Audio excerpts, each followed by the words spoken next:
I'm curious if you had anything to say to a new game creator, if you'd have any words of wisdom for them, either in the actual building of the game or, just trying to get the word out about their game. Yeah, that's a great question. I think it depends on what your goals are as a game creator. If your goal is... So we just got done interviewing Grant Warman of Polygonle. And Aaron, what were your takeaways from that? Well, with Grant, we had a great discussion about Polygonal and Quadragonle. Certainly the topic of collaboration with other game creators and how that can be a good launching point and also a way to get back to the community. Was also intrigued by just the world of competitive Super Smash Brothers play and kind of the segmentation of, people sticking to a particular device. Thought was interesting. So how about you, Nate? What'd you take away? Yeah, well, I'm a fan of these creators who have their first game just blow up. It's so wild. And as we work our way up towards interviewing Josh Wardle at some point, it's quite cool to see that game continue to have a trickle-down effect of inspiration for many of these people. And I don't think that that's necessarily a coincidence. So really excited about this interview. Grant, thanks for coming, and we'll get right to the pod. I'm Nate Cadillac, and I'm here with my co-host Aaron Cardell. And today we are excited to speak with Grant Warman, the creator of Polygonal, the word game with shape-based clues. Grant is a software engineer who has worked for companies like Verily and Google. And after creating Polygonal, he's also made an offshoot game based on it called Quadragonle. Did I get that right? That is one of the alternate pronunciations. I call it Quadragonle, but you're not the first to call it Quadragonle. That's amazing. Well, that is a new word game challenge that has 4x4 word grids with shape-based clues as well.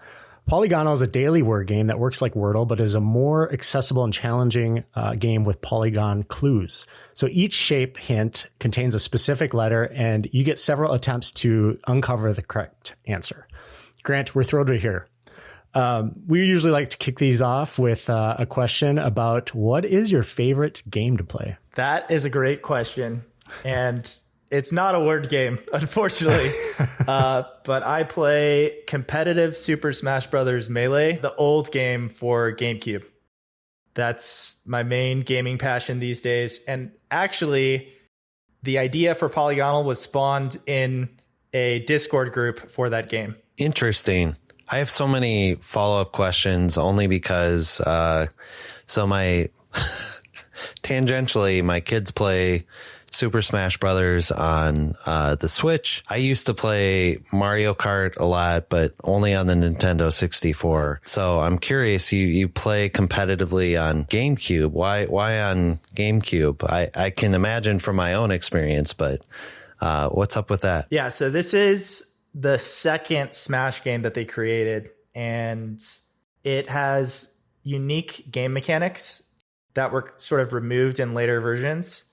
And it has this really fanatical grassroots community that just loves the game. And because the game hasn't changed since its release, I think it's been 22 years or so, it has developed this really remarkable meta that is evolving over time, where characters that were considered very bad when the game was released, you're seeing people use those at the highest level.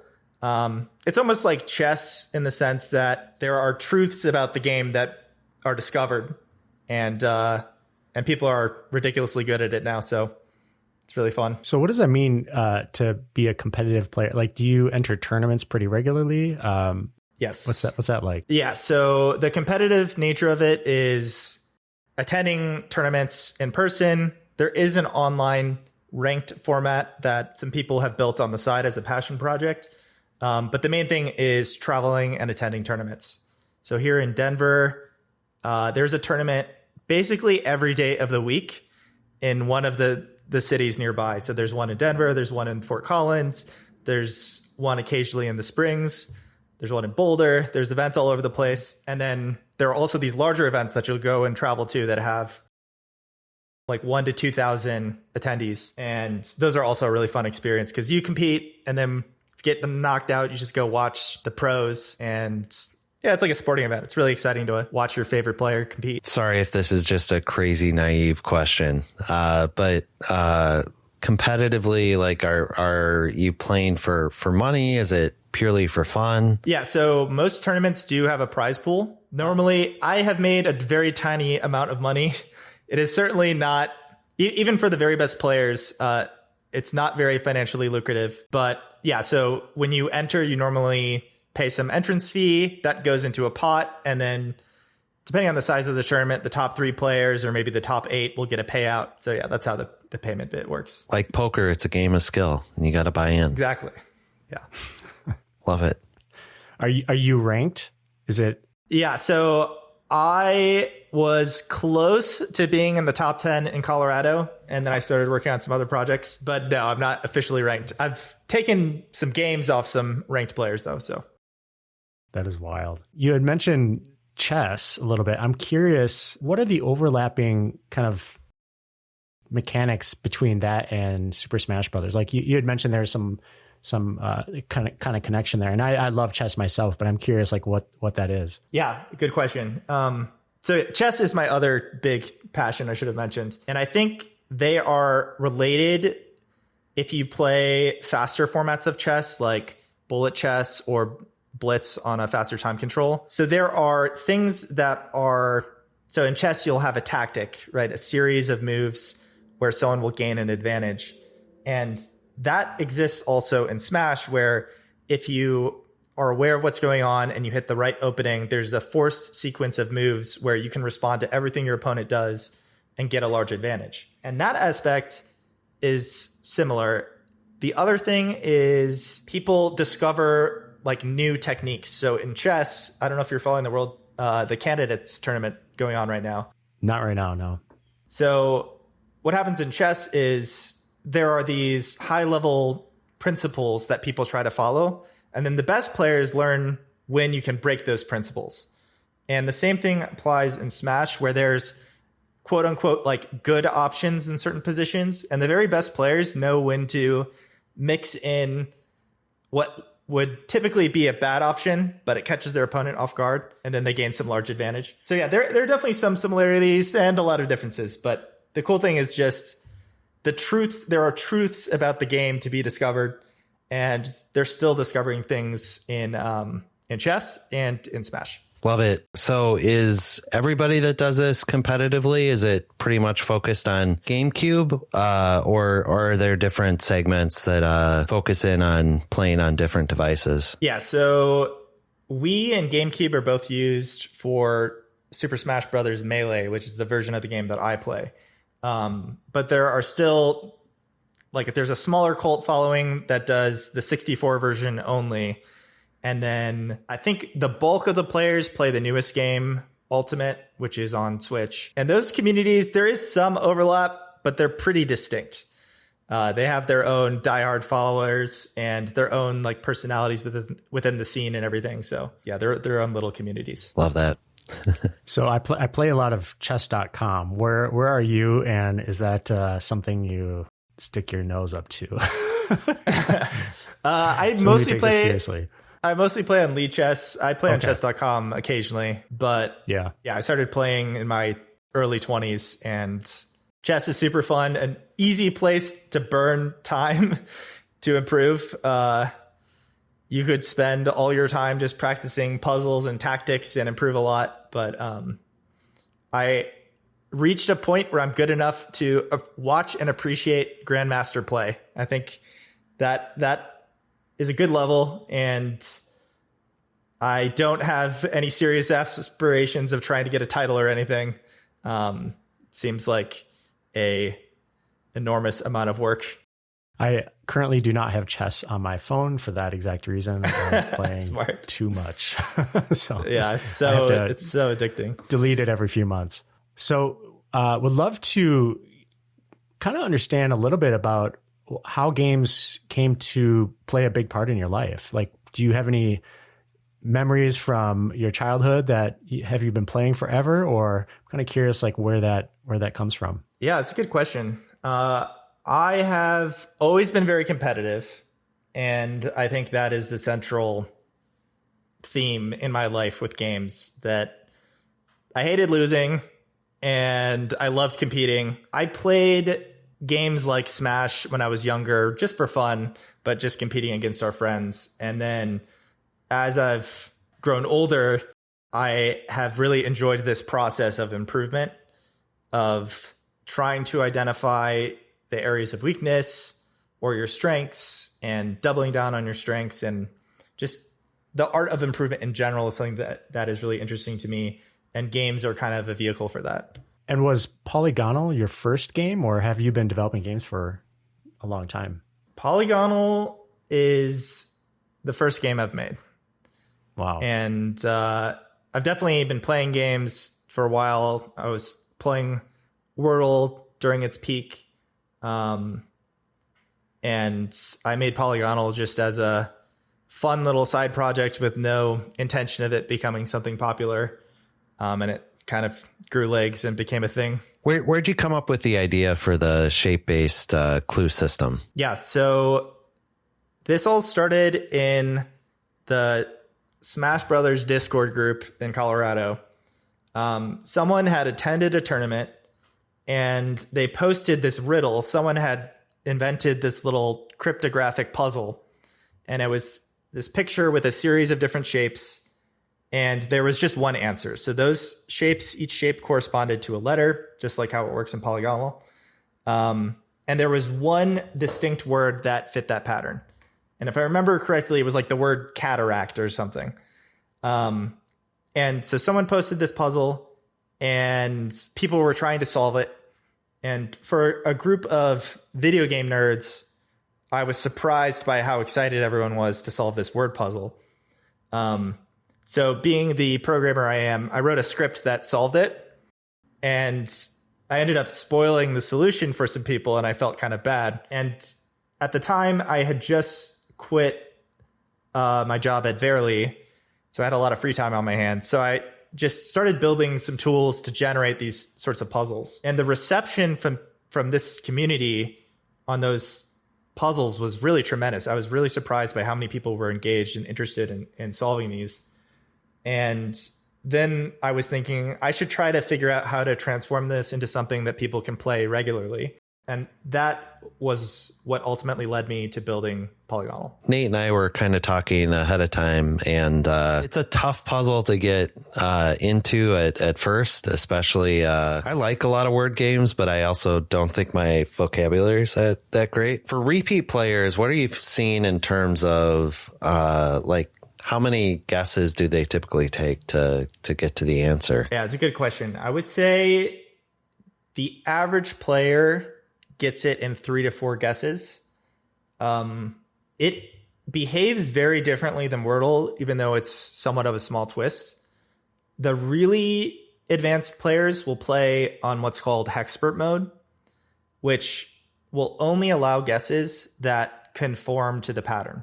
So if you see a shape repeating, your guess has to fit that pattern. It is far more difficult to play in that mode. I basically never play in that mode. It's really, really hard.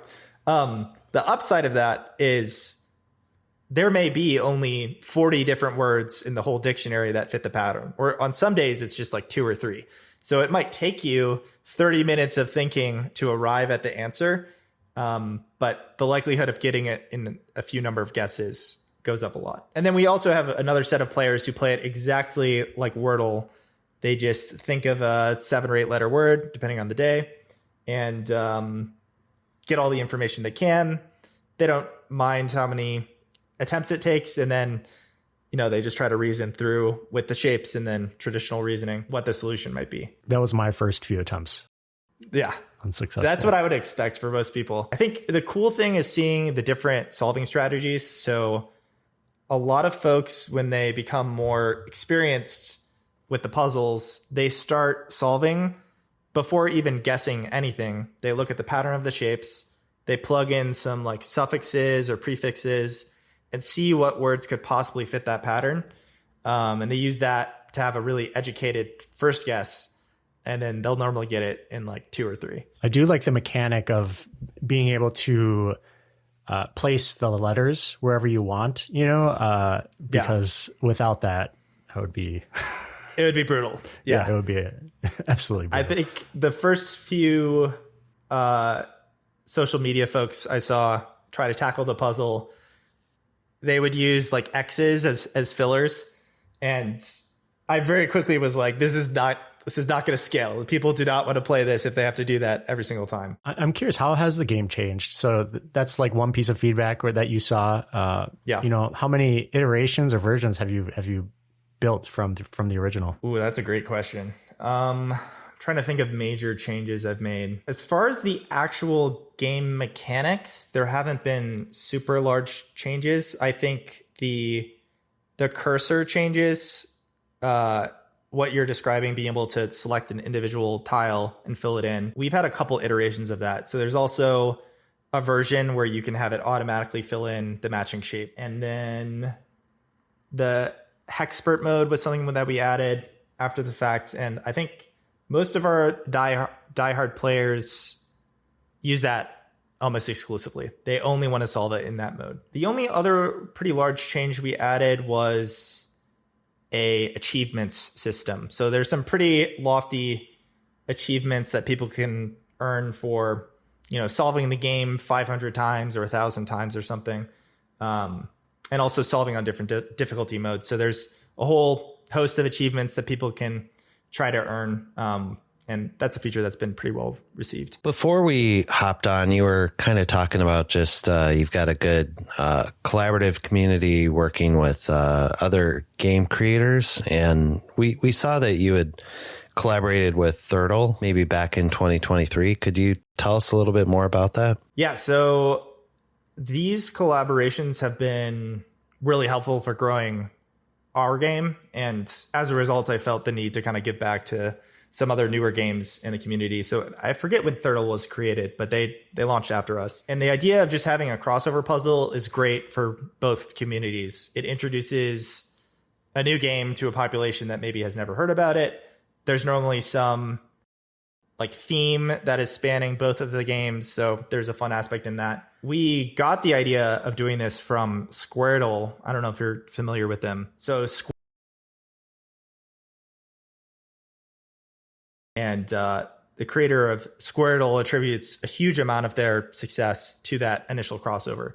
And similarly for us, we did a crossover with Quadragonle, and we gained, I forget the exact number, maybe like 7,000 to 8,000 additional daily users from that one crossover. And the Verily crossover was the reverse situation where they had a smaller population of players, and we were able to help them grow their population. So that's great. Love to see that when people give back, and especially after you got some benefit in a similar arrangement yourself. So that's cool. Looks like you've got ads on the site. Is that kind of your primary path on monetizing? Yeah. So the first 9 months of Polygonal, we had no ads, and we reached a point where with the amount of traffic we were getting and some of the new features I was interested in building, we needed some kind of income stream. So I built a premium offering for no ads. And then most of our users are playing the free version, which does have the ads. And yeah, it's been pretty remarkable. It's a lot more profitable than I ever would have imagined when building this game as just a for fun project. And you had mentioned earlier that you left Verily a while back. Is this kind of your primary income generator now? I would say yes. I am working on a new project now that's still in the game space. It's coincidentally related to my Super Smash Brothers passion, but yeah, this is my primary form of income. And then I was working at Google and Verily. I don't know if you're familiar with them, but it's under the Alphabet companies. So it was originally one of these other Google bets that spun off into its own company. So yeah, I was fortunate enough to save a decent amount and work on fun side projects like Polygonal. It's awesome. And not live in the Bay, right? So yes, save a little cash. A little bit more affordable. Although real estate in Colorado these days. No, you're right. Yeah. It's not very fun. So I was doing a little searching and I found a number of TikTok videos and other things. Has content ever been a strategy for you in terms of getting, this out to new users, whether it's SEO or video or anything else? I'm curious if you've dabbled there. Yeah, absolutely. So I think when I first created the game, I emailed some people who had blog posts about Wordle games, and I emailed some creators on YouTube and TikTok. And if I remember correctly, I think it was in the first week, one of the TikTok creators made a post, and it was the first post ever about our game, and it had 300,000 views or something. And that the TikTok growth, all organic. I mean, after my first email, I did basically no additional outreach, and the game became really popular among a set of TikTokers who solve Wordle games every day. Like, that's their whole platform, is they're just really skilled at word games. They play them every day. They do all the New York Times puzzles, and then they'll play some of the offshoots. And that was all organic. I mean, there was nothing that I did other than just tell people that the game existed. And we have tried some ad spend, which was very unsuccessful. So I would say the overarching trend was people liked to discover a new game when they see someone play it. And then I think their own little communities on TikTok. So when you have a creator who's playing the game every couple of weeks, that creates a following of other people who want to participate too. So they want to play the same game and compare how they did versus how the creator did. And yeah, that's been a huge driving factor behind our growth as a game, and also decline as a game. Both facets are connected to the sort of TikTok social sphere. I'm curious if you had anything to say to a new game creator, if you'd have any words of wisdom for them, either in the actual building of the game or just trying to get the word out about their game. Yeah, that's a great question. I think it depends on what your goals are as a game creator. If your goal is, I want to create a really popular game, and you don't care about being artistic and creative, I think taking an idea that works well and putting a creative twist on it is a really good way to be successful. And part of that, it's similar to doing a startup company, where if you're creating a whole new market that has never existed before, the upside is enormous. But most people don't have the right ingredients to succeed when they create something completely novel. So there's a very small set of people that figure out those exact correct elements. And that's the benefit of starting from something that is successful and then putting a twist on it, is hopefully the core mechanics, the core game design components that made this inspiration successful will also benefit your game. And I've seen a number of games that have succeeded with that model. So have you heard of Contexto? Yes. Isn't that the Portuguese? No, that's I think it might be Portuguese. No, so it's a game where you're trying to guess a word, and with each guess it tells you how similar your guess is to the target word.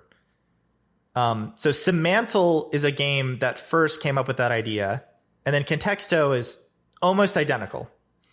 In fact, I don't know if there is a twist, but they did create a more polished experience, and that exploded on TikTok. That was one of the games, maybe 6 months after I had launched Polygonal, this Contexto game came out. Then suddenly there are people playing this everywhere.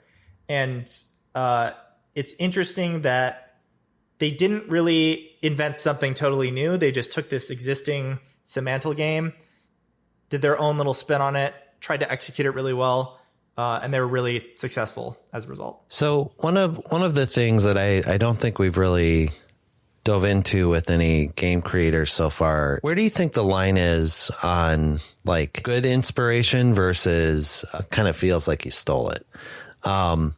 And, you know, like I know you've had people knock off Polygonal. A lot of people we've talked to have had knockoffs of their games, and it's super frustrating. But there are these cases where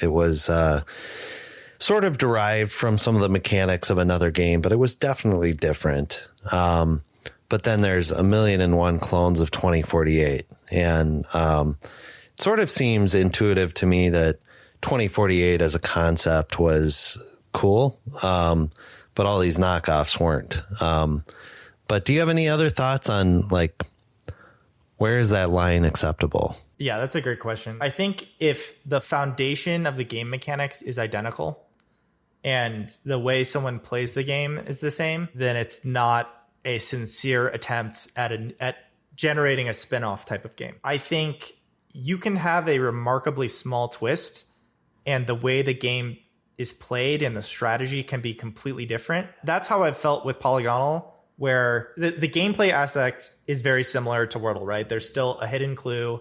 When you make a guess, it gives you some information. But the way you play the game and the way you problem solve around solving the game is completely different. And that is this kind of emergent property that I didn't design necessarily, but just the nature of this small twist of giving an additional piece of information at the start just completely changes the way your thought process works when you're trying to solve a puzzle. And to me, that is the important part in making something distinct. If I just made Wordle that was 6 to 8 letters long, to me, that's just Wordle, right? It's not a novel twist. It's not changing the way you play the game fundamentally, other than it just being longer words. So yeah, I think the key differentiator, it needs to have a different feeling when you're playing the game. And for those 2048 clones, it's the same game, right? There's no difference. There's nothing novel. You don't change the way you play. So those would definitely fall in the category of being a ripoff. And at least a different name, right? Come on. Yeah, at least, yeah. You posted, I think in August last year, that you had 1.1 million users from 147 different countries. I'm guessing that was a month of traffic. I don't think so. That might have been our cumulative traffic. Okay. At our peak, we were around 20,000 daily users. Okay. Yeah, I guess like when you view Polygonal right now, do you feel like there's room for growth? Are you actively trying to grow it, or are you, I know you're coming out with new games, and we can talk a little bit about that, but sure. Do you feel like there's, I don't know, is there room for growth for Polygonal? Yeah, it's a good question.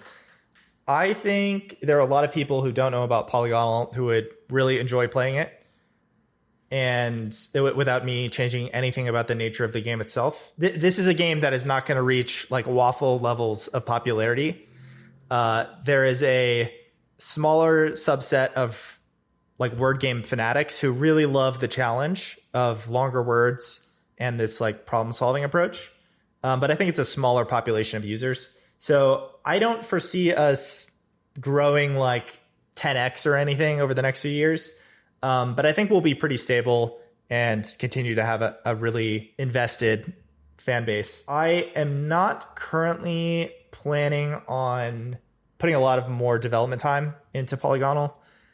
And yeah, I mean, right now, when I quit my job at Verily, my original intent was to build a larger business.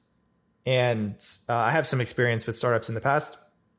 So that was my original intent. And then this Polygonal thing came out of nowhere, completely unintended. Learned a whole bunch in the process of building the game, iterating on the game, interacting with creators, building that sort of network.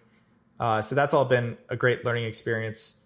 But I reached a point where the next goal is to build a larger business that, won't be a single game, but will be something that's solving problems for a wider set of people. Got it. Is there anything else you want to say about that? Are you thinking like kind of like a studio or a suite of games, or is this something separate from what you're currently working on? Yeah. So what I'm working on now is disconnected from the word game or puzzle space. It's not building a game. It's building a platform for managing and running tournaments. So this is a big pain point for all my Got it. Smash brethren. Yeah. But yeah, it's disconnected. Well, I don't know if you'd consider that part of addressing the needs of e-gaming, but that is a growing segment right now. So that's pretty cool. Yeah, absolutely. So Grant, after Polygonal came Quadragonle. Probably use Nate's pronunciation there. And I think you nailed it. Okay. Yeah, you nailed it. All right. But tell us more about where that concept came from and just what went into the development process on that. Sure. I think we had this discussion about game design and what makes a game unique and stand out on its own versus being more heavily influenced by an existing game. And Polygonal was absolutely a game that was just a small twist on Wordle. Yeah, so I was trying to build a game where you were just faced with this puzzle. There was no guessing mechanic, and your goal was to complete the puzzle, similar to a Sudoku. And after some iteration, I came up with this idea of a grid of words, just like Polygonal, that you had to complete so that there were valid 4-letter words on rows and columns, just like a crossword. And my first iteration of this, I generated some puzzles and had some people try to play them, and it was just way, way too hard. Like no one could solve them. But the few set of people who did solve them actually really enjoyed the mechanics of the game. So I ended up iterating on this idea a little bit and coming up with different difficulty levels. So just like with Sudoku, if you do a really easy Sudoku, most people can just solve it using very simple deduction. If you try to solve an expert Sudoku, many of us are not even equipped to solve them. So that was kind of my goal with the difficulty levels in Quadragonle, where the easiest puzzles, most people can solve them without too much outside help. But the expert puzzle, a very small set of people are going to be able to solve those puzzles. And the nice thing about this is the person who's a more casual word game fanatic, they can go and solve the easy puzzle and maybe push themselves and try to solve a medium puzzle. But the real expert players, they'll solve all of the puzzles, and they can solve the expert puzzle in under a minute sometimes. And they're just really skilled at doing it. So it's nice to be able to build a game that appeals to both a casual user and a more serious and skilled user. And I think we struck that balance with Quadragonle. How have you seen that perform in terms of, crossover from Polygonal and just new user acquisition? Like any surprises there? Yeah, so it's definitely still a new game in the sense that it doesn't have the awareness that Polygonal has. So I think, I forget the exact number, but on TikTok, Polygonal, the hashtag has over like 20 million, 25 million views, something like that. So there's a ton of just knowledge that Polygonal exists. And I think to date, we've had maybe 3 videos total on Quadragonle. So it's still very much a small niche community that is playing the game. There is definitely crossover from Polygonal. We have it promoted on the Polygonal page. But I think because it's a different mechanic, it just appeals to a slightly different set of users. It's been interesting to see it kind of grow and receive feedback from people saying they really love how difficult it is and how challenging it is. So that's been cool to see. So as you're getting feedback from people, how do you elicit that? Do you have an email list? Do you have a Discord? How do you listen for user feedback and get those feedback loops? Yeah, so we have a couple different communities. We have everything from Facebook, Reddit, Twitter, and Discord. And I think our most vocal community is on Discord. And we have a feedback section on there where people can propose new features for Polygonal or just give feedback on game mechanics. And we had a number of iterations on Quadragonle, for example, where the first iterations were just too difficult, too frustrating. It's sometimes when you hear one person give a piece of feedback, sometimes it's hard to know if it's just them or it applies to a larger group. But the nice thing is that our communities are large enough that if something is really important, you will hear it more than once. Multiple people will share a similar sentiment. And that is normally what drives the things that I will actually incorporate. Same thing in Polygonal with the ability to select individual cells. That's a feature that very quickly we had numerous people saying, hey, this would be really helpful if I didn't have to use these fillers. And it was a very straightforward feature to add, and people were really receptive to that improvement. They're awesome, but I love puzzle games, and it's just the combination of the puzzle and the words that I wish I was better at these right out of the gate. I'm not very good at them either, so it's fun watching people solve my games really easily. There's a guy on YouTube who, first shout out to Ranksk. I don't know if you've heard of this creator on YouTube. He does all the Wordle games. It's RANGSK.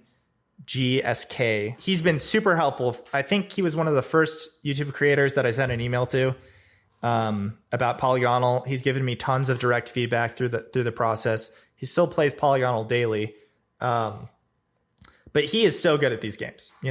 He will get the first word in and then instantly know the next word. I have no idea where this is coming from, but yeah, he'll solve it super fast.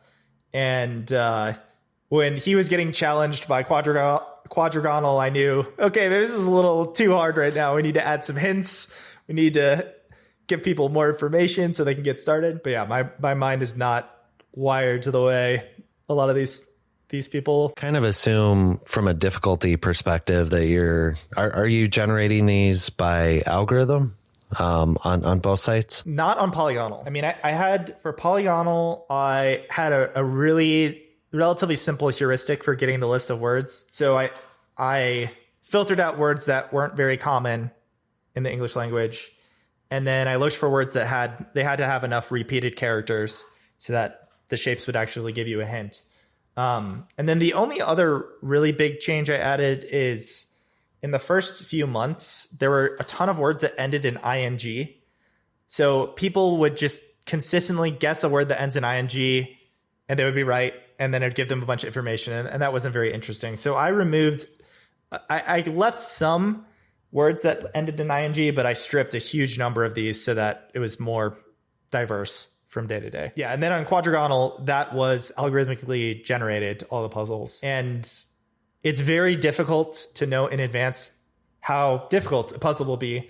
So I didn't put too much effort in that process on its own. It's more the easier puzzles, you get more information to start, and the harder puzzles, you get less information.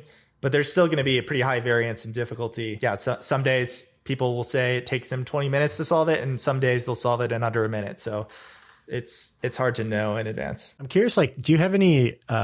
if you're willing to share any engagement time, how much time do people spend on your site? So there is a feature I added actually to this to address the problem of people not having 8-letter words readily available. There's a little light bulb on the keyboard that will just give you words that are the right length to help jumpstart your solve. I think the average daily engagement on Polygonal is around 5 minutes, and let's see on Quadragonle, it's about 3 minutes on Quadragonle per session. So I don't know if people are just solving it super fast or they're solving one and then leaving.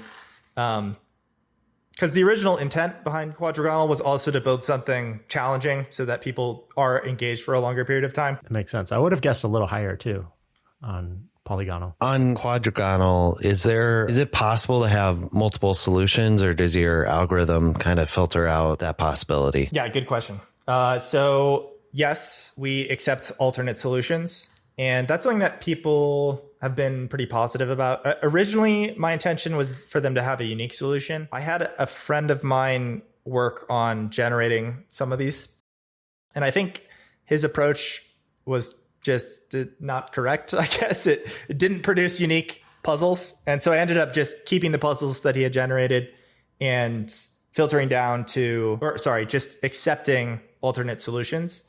And it's interesting. Sometimes a puzzle will have a whole bunch of different solutions, and there's a sense of achievement when you solve it. And there's an additional little hit, I guess, of endorphins when it's the correct one and not an alternate one. So Grant, if you want people to find you online, where should they look? I don't know if I have a really central location for an online identity, but you can find me on Twitter at Blorp with 5 P's and an underscore at the end. It's very convenient. But actually, you should probably go look up Polygonal Game. That's where we post about Polygonal. Love it. Right on. Well, thanks for being here, Grant. Thanks for having me. This has been really fun. This is great. Thanks, Grant.